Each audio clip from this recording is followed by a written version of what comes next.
Welcome to Vicious Whispers with Mark Tullius, your source for horror, sci-fi, suspense, and all things violent. Hey, what's going on, guys? Thank you so much for joining me today on Vicious Whispers with Mark Tullius. Today we have episode 171. If you're watching this on YouTube, you can see that I have Trench Diet in the pandemic in the background.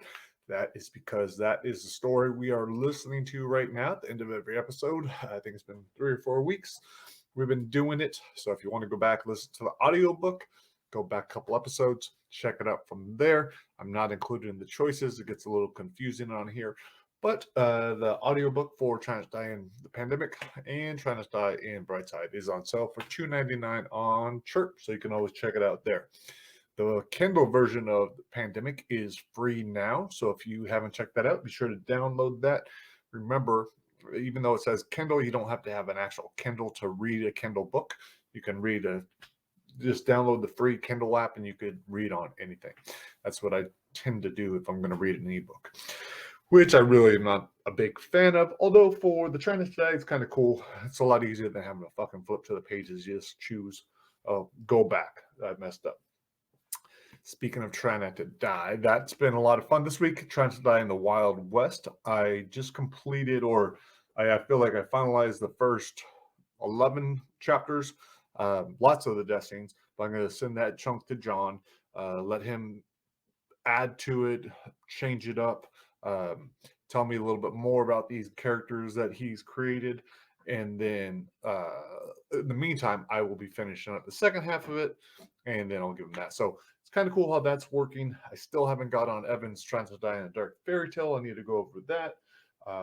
Definitely a lot of shit I got to do. I'm really starting to realize I need to turn down. I need to say no to more people about reading their work. I just don't have the time. I still want to read. I still will read, but fiction that I enjoy. I just can't do, trying to edit stuff, trying to help other writers and stuff like that right now, because I just have so much on my plate. So I need to put myself first on that. And so that is what I am doing. This week, I went to the library. It's something I rarely do anymore. I used to do all the time as a kid. I went to the Rosemead Library, which is where my parents live. That's the library I was there all the time. My mom, that's where we would go for our entertainment. They used to have movies there on the weekend, and during the week in summer, we would go all the time. That's where I really developed my love for reading, which led to the writing. So that's really cool. It was kind of neat going back in there. So much of it looks the same. They made some improvements, but what are you going to do? It's a library, just tons and tons of books. So I dropped those off. I dropped off the 4 Trying Not to Dies for young adult, and then also Untold Mayhem, Twisted Reunion, and Unlocking the Cage. So I'm going to start doing that with different libraries and see how that goes. If you do use the library and you do like to read my stuff, please ask them to carry it. All my stuff they can find it all through Ingram Sparks for the most part. Most of my audiobooks are on Overdrive, which is what the libraries generally tend to get their audiobooks through, I believe. So a lot of them are on there. There are certain ones that are not, like Trying to Die at Grandma's House. A couple other ones are only ACX exclusive. But otherwise, yeah, if you ask the librarian, they should pick it up. So that would be awesome for me and awesome for you. Anyone else at the library that has not read my shit yet. So that is good. Last week I mentioned, or I think I mentioned, I was going to be doing an Amazon ads course. I kind of cheated. I did not want to stick through doing an hour a day plus exercises plus, like, I know how helpful it would be, but I don't know, just not there yet. But I do run Amazon ads. I'm doing pretty well in Germany right now, still on the small scale, but it's nice to see Totentans is doing well. My other stuff should take off after it. Once that happens, I can invest a little bit more money and time into getting the rest of my stuff developed into German, have it translated into German. So I kind of put a pause on that to build it up the demand first. Got a decent amount of exercise in this week, 2 times with my training partner. So that was cool. We hadn't lifted together in a long time. So doing the yoga, and one day we did yoga and then a 2.5 mile walk with his dogs. The next day we did yoga, an hour of lifting. That was pretty brutal. I was supposed to do it today, but I was like, fuck, I got to do the podcast and newsletter because I didn't do it last night. So I had to miss out today's session with George, but I will be doing it on my own, sticking with it. I won't do the lifting weights, but I will do the yoga and some swimming. Yeah, Fridays are a cool day as soon as I get all this shit done. So it's nice when I have the podcast and newsletter done, but last night I wanted to hang out with family. So I did it right. I'm doing it right now. Won't take me that long. Hopefully I'll be done by 10 or 11 o'clock. Then I can just hang out with the family. If they're doing their own stuff and don't want anything to do with me, which happens quite often, that's cool too, because then I can go on. I will work on the Wild West. I will play some video games. I will play some VR. I practice some guitar and yeah, make a fucking pretty awesome day out of it. So yeah, Fridays are now a day I look forward to. Never had been before. Just how it's working out. I'm enjoying them. So let's cut this shit short. I've got my newsletter right. I still need to get my yoga in. And you guys want to hear the next 3 scenes of Try Not to Die in the Pandemic. Remember, the Kindle book is free. Pick that up. Tell your friends. The more people I can get reading that, the better. I did not get the covers yet for Try Not to Die in the Wild West or Dethfest done yet. I wrote to an artist. He wasn't able to do it. So I will go ahead and just create those with my regular guy, see how those turn out, and put those up for pre-order very, very soon. So that's pretty exciting.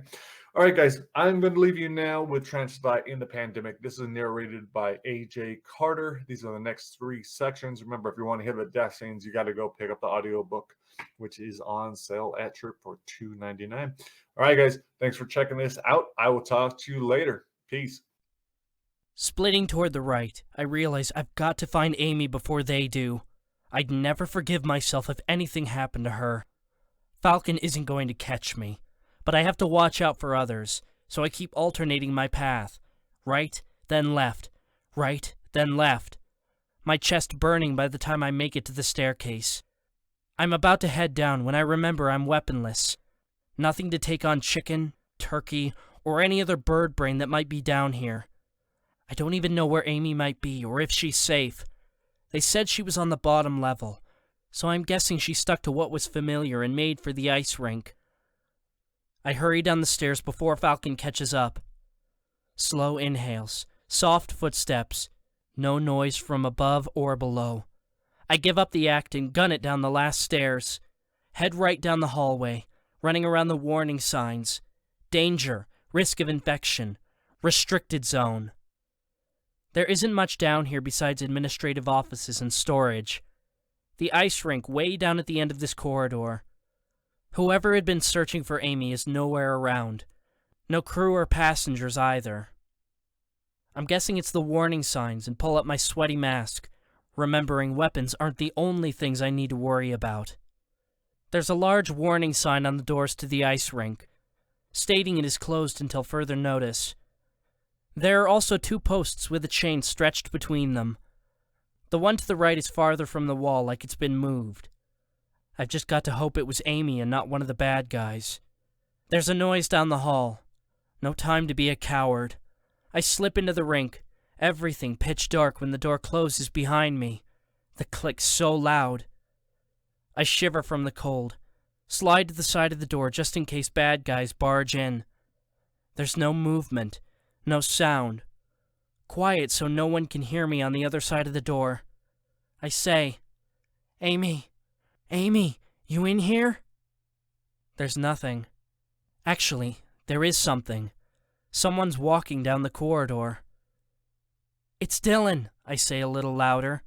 It's safe. The footsteps are coming closer. Dylan? Her faint voice floating to me. Dylan? My eyes have adjusted fairly well to the dark, and I can make out the stairs down to the ice. I'm coming. I hold onto the railing and start down the stairs, not sure what I'm smelling, only that it seems to be getting worse. Amy? Down here, she says, her voice shaking. On the ice. I'm about a dozen steps up, but can't tell which direction her voice is coming from. Which side? There's movement down to my left. Plastic rustling. Over here. I've never been good on ice, and don't want to risk breaking my neck trying to reach her. I stop at the entrance to the rink and say, "Can you come to me?" Amy's crying. She tries to talk, but the only thing I make out is she needs help. They better not have hurt her. I step into the rink, surprised by the crunching of plastic instead of slippery ice. I reach down and feel the thin tarp, make my way to her sobs. "It's okay," I tell her. "I'm coming." Amy says, "I'm about halfway down the wall." Heading in that direction, I bump into something big. My first thought is a bad guy, and I jump back with a gasp. "What is it?" Amy asks. I kick out, my shoe connecting with the lump. "Something in the way." "Keep your hand on it and follow until there's an opening." I do as she says, my fingers skimming the cold plastic. No idea what lay beneath it. Amy says, "Down here." I make my way down the aisle and spot waist-high piles on either side. "Did they hurt you?"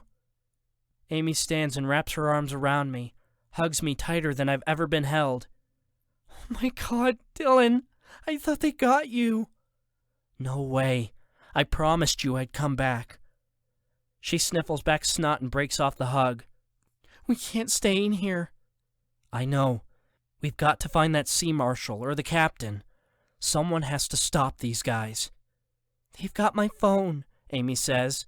"It's got all my info." "Was it locked?" "I had on the flashlight so I could take this off my skate," she says, showing me an 8-inch shiny blade, the bottom half wrapped thick with black tape. "That's when the doors opened. I went over the wall, hid under here, listened while the guy came down, and took the phone, walked around the room for a bit." "These guys are insane," I say. "They killed the people next cabin to mine." "How many are there?" "I saw at least 6, maybe 8. "And the ship's huge," Amy says. "There could be more." I say, "Let's stick with 8. "And they have guns?" "One less now. I managed to knock one of their guns into the ocean." "Let's go," Amy says, sounding a little panicked like June. "We've got to get out of here." "What is it?" She taps the tarp. "This whole place, they're using it as storage. These are all bodies." I believe her, but still raise the tarp to see for myself. The outline of 3 bodies stacked on top of each other. I gag and drop the tarp. Oh my God, there's got to be at least 100.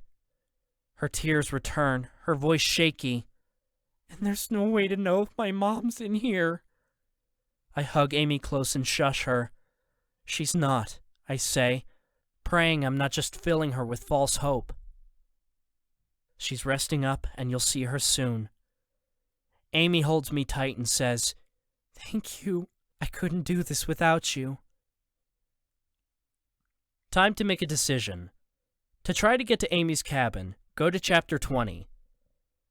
To go back to her original checkpoint to find Officer Downing, go to Chapter 21. The door leading out of the ice rink is directly in front of me. Amy is standing to my right.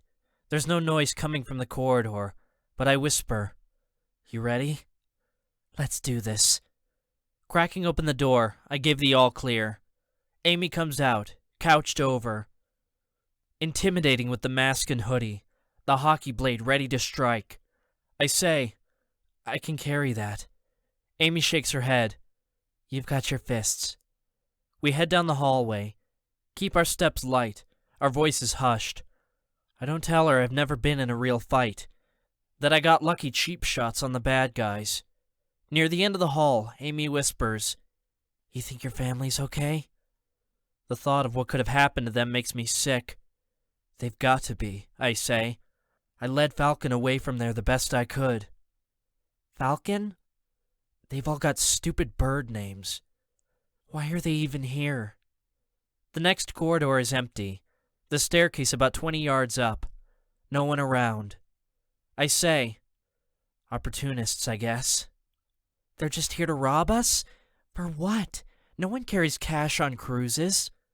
It seems like more than that if they're killing witnesses that can ID them. We pause at the bottom of the staircase and listen. Amy says, "You really saw them kill?" 2 guards for sure, and we heard them kill the Bordens. I start up the stairs and say, "They'll pay." We get up the first 2 staircases and are halfway up the third when someone starts talking up on the deck. I stick out my arm and freeze. "No, it ain't up for discussion," Falcon says. "You want me calling Crow?" "We should be collecting, not chasing kids," a man says, his voice hoarse. I wave Amy after me, point toward the hallway at the top of the stairs. She assures me, nods her head to the left. "Yeah, well, we wouldn't even be in this situation if it weren't for you," Falcon says, sounding plenty pissed. "Wait for directions and leave your damn mask on. I gotta get something for my arm." We head down the corridor. Pretty sure no one saw us. This hallway is all offices. Their doors closed. Lights off. I check over my shoulder. Confidence boosted seeing it's just me and Amy.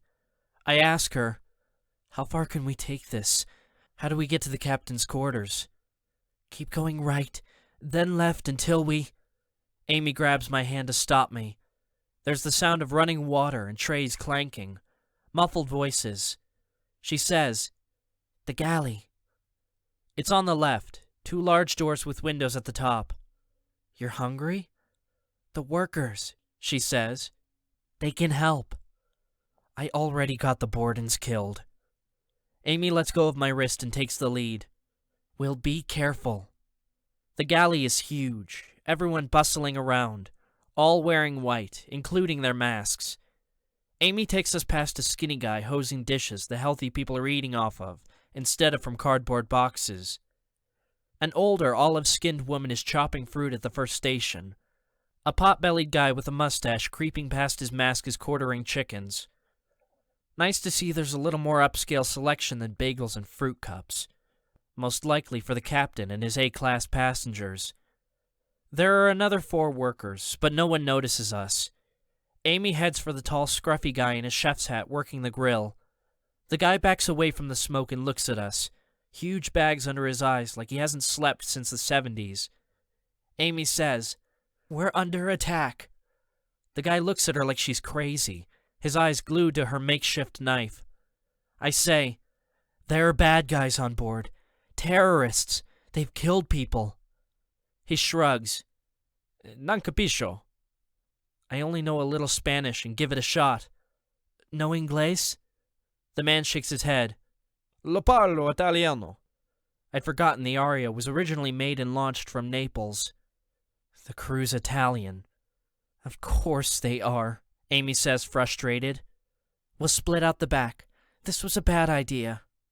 I tell her to hold on. All the galley workers are paying close attention. I lower my mask, hope reading my lips might help them. "Does anyone here speak English?" Everyone's looking at me like I just committed an unimaginable crime. The scruffy guy shakes his head and points to his mask, saying, "No, no, no." The last thing in the world I care about right now is violating a health code, but I slip my mask back up. The woman dicing apples points to the back room. "English." I nod thanks and take Amy's hand. "Come on," she says. I wish my dad was here. I open the door for Amy, can feel her fear. "It's a big ship," I say. "They're not going to find us." There's a worker in white sitting with his back to us, his feet resting on an old wooden desk. To the right's a tan door. On the other side of Amy, there's a pass-through with a conveyor belt complete with stacks of unwashed dishes ready to go to the galley sinks. On the other wall, there's a second passage with a conveyor belt sporting a half-full garbage bag, likely the rubbish chute. There are voices coming from the galley, but I'm praying it's just workers. I whisper to Amy, "What should we do?" She says, "This was your call." Time to make a decision. To hide in the garbage chute, go to Chapter 22. To go through the tan door, go to Chapter 23. To ask the guy at the desk for help, go to Chapter 24. I tell Amy, you listen for them. She nods and puts her ear to the galley door. The guy at the desk has on a galley smock and doesn't look to be much older than me. His eyes closed, a pair of black headphones on. His boots move to a rhythm I can't hear. I hadn't noticed it, but on the other side of his boots is a big old-fashioned radio microphone. It doesn't appear to be connected to the built-in panel of radio gear that is turned off. I walk wide of the guy so I don't startle him. He doesn't react to me clearing my throat, so I knock on the desk. His eyes pop open. "Hey, man," he says, way too loud. Holding up my finger to my mask, I indicate he should be quiet. The guy glances at Amy, the blade shining in her hand. He lowers his headphones and holds up his hands. "Whoa, what the hell is this?" "We're here to warn everyone. There are bad guys coming." He looks at me like I'm crazy. "Bad guys?" "Robbers, pirates, terrorists. I really don't know," I say. "All I know is they're stealing and killing." Amy says, "They killed security guards and his neighbors." "You serious?" "Dead," I nod at Amy. "We saw their faces. They're gonna kill us." "Holy crap! If they got security, then who's gonna stop them?" Amy says, "My dad's a cop. His gun's in our cabin." I say, "There's the sea marshal. We need the captain to call for help." "That's it," he says. "We've got to call him." I stare at the microphone. "This works?" "Not that. It's just part of the captain's private collection." He turns back to the desk and lifts a small panel under the screens. "But there is this so he can radio the bridge when there's tours. It's a little gimmick for the kids to see how it used to work." I get chills. "You know how to use it?" "Simple." He turns on a small strip with dials and buttons, small circles on either side, each covered with miniature mesh. He presses the green button and there's static. "This is the bridge," a voice says, strong and slow. "Do you copy?" He presses a small black button. "This is Anthony with Galley Bellaforte. Who am I speaking with?" "Hello, Anthony. This is Captain Oxford." Anthony says, "I have a young man with me who is reporting an incident on board." "I hear you. Proceed." Anthony gestures for me to speak and presses the button. I say, "Hello, Captain. My name is Dylan Cooper. My family and I are guests on the Aria. I witnessed men killing security officers and the occupants of the cabin next to ours." There's a pause. "Are you sure?" asks the captain. "Positive," I say. "They're after us." "What did you say your name was?" "Cooper," I say. "Dylan Cooper. You need to tell the marshal. Call in the Coast Guard." "Well, Dylan, why don't you and your little girlfriend stay put, and my men will be right there to take a statement." Anthony and Amy look as confused as I feel. I never mentioned Amy. I ask, "Who should we look for?" "Oh, you'll recognize them," Crow says, the fake accent gone. "You've caused me a lot of unnecessary trouble, Dylan. Time to see how you like it." I back away from the desk, look at Amy clutching the blade. "What's wrong, Dylan?" Crow continues through the speaker. "Afraid I might pay your family a special visit?" Anthony says, "Dude, you guys gotta get out of here." Amy says, "Which way?" There's a commotion in the galley. Voices, loud voices, hollering. I make for the door leading away from the galley, but Anthony grabs my arm. "No," he says. "They'll be watching it." He points to the small window with the conveyor belt that leads into pure darkness. "Go in there." "What?" "It's the garbage chute," Anthony says, lowering his voice. "Trust me, if they come in here, I'll point them to the door. I bet you can get out the other side through another chute. By the time they figure it out, you'll be long gone. I hesitate. Go, now, Anthony says, turning to the top shelf. He picks up a box labeled canned tomatoes. I'm not kidding. Hurry up. Okay. I hurry toward the small window. Tell Amy to go in first. Amy slides the hockey blade in her back pocket and climbs up on the belt. So gross, she says as she backs in on forearms and knees, kicking at the trash bags behind her. Such a gentleman. As soon as she's cleared the window, I get up on the conveyor, freeze at the yell coming from the galley. Anthony sets the box of tomatoes on the desk with the communication gear. He clicks the button to off and closes the lid. Go, he says. The noise in the galley only intensifies. Metal clattering, people screaming. You clear? I ask Amy, lowering onto my belly so I can fit. She says yes, and I slide myself back using the small ridges and metal bars rimming the conveyor belt. The stench only gets stronger. Hold on, Amy says. She grunts and there's a loud smack behind her, a soft thud right after. I'm at the end of the tunnel.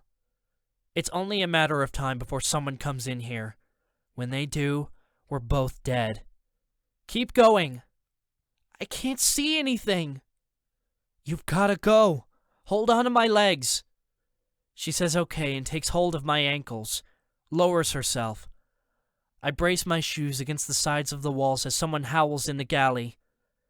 Amy releases my ankles and says, Be careful coming out. The ledge is tiny. I lie on my belly and scoot out the opening, Amy guiding my feet to the ledge. It's hard to see, but my eyes quickly adjust. The area opens up and falls off into a large room. Everything is overripe and rotten.